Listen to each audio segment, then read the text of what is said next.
जी, मैं आपके पास वापस आऊँगी। आप दीपेंद्र हुड्डा के बारे में बता रहे थे कि किस सीट पर वो चुनाव लड़ सकते हैं और कि भाजपा के किस मुख्य चेहरे के साथ वो कम्पीट करेंगे। कीर्ति, हरियाणा में कुल 10 सीटें हैं और 10 में अभी तक 6 पर भाजपा ने अपने कैंडिडेट उतारे हैं और एक पर जी। जो गठजोड़ हुआ है कांग्रेस और आम आदमी पार्टी का, इन पर उतारे हैं। दीपेंद्र हुड्डा की बात करूं तो दीपेंद्र हुड्डा को रोहतक में उतरना है, क्योंकि पिछली बार भी उन्होंने चुनाव रोहतक से लड़ा था, लेकिन वो 7,000 के करीब करीब वोटों से हार गए थे। लेकिन उनको हराने वाले थे डॉक्टर अरविंद शर्मा। और अब यही क्यास लग रहा है कि जो अरविंद शर्मा है वो कहीं ना कहीं खट्टर को आके टक्कर देंगे, करनाल सीट से चुनाव लड़ेंगे। क्योंकि सबसे बड़ी बात यह है कि करनाल को यहाँ पर ब्राह्मण की बात की जाती है कि यहाँ पर काफी ब्राह्मण है और इसलिए उनको उतारा जा सकता है। लेकिन बड़ी बात तो ये है कि अभी तक जिस प्रकार की सीटें हैं, अभी तक कांग्रेस ने कोई पत्ते नहीं खोले हैं। हो सकता है कि एक आधे दिन में ये सब कुछ सामने आ जाए, लेकिन जिस प्रकार रोहतक सीट है काफी हॉट सीट इसको माना जाता है। दीपेंद्र हुड्डा जो कि हरियाणा के पूर्व मुख्यमंत्री भूपेंद्र सिंह हुड्डा है, उनके सुपुत्र हैं।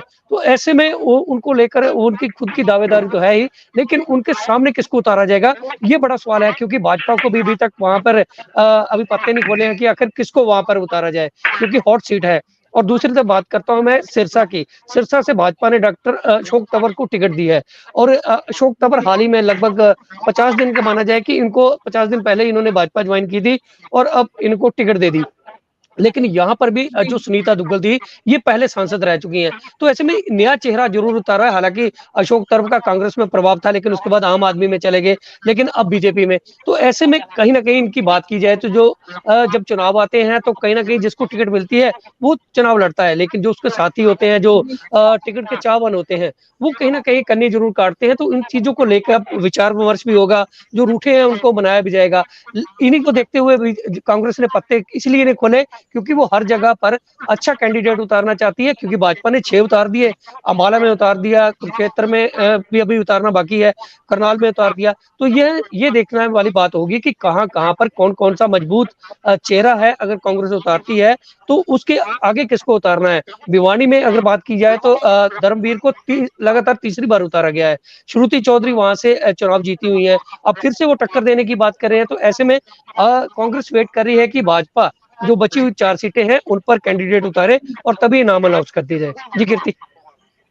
जी, पत्ते अभी खोलने बाकी हैं। अशोक जी, आपके पास आऊंगी। हॉट सीट हिसार की बात करेंगे तो हिसार हमेशा से जेजेपी का गढ़ रहा है। तो अभी भव्य बिश्नोई भी थे जो लास्ट टाइम तीसरे नंबर पर आए थे। तो इस टाइम हिसार की क्या स्थिति है? कौन सा मुखिया चेहरा है जो हिसार से उतरेगा?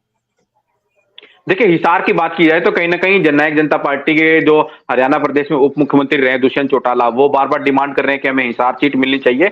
और जिस तरह से भारतीय जनता पार्टी है, वो वहां से कह रहे हैं हम अपना कैंडिडेट उतारेंगे, तो कहीं न कहीं हिसार की सीट भी बड़ी हॉट सीट रहने वाली है। हालांकि किसके पत्ते खुलेंगे, कौन वहां से जीतेगा, ये तो आने वाला वक्त बताएगा।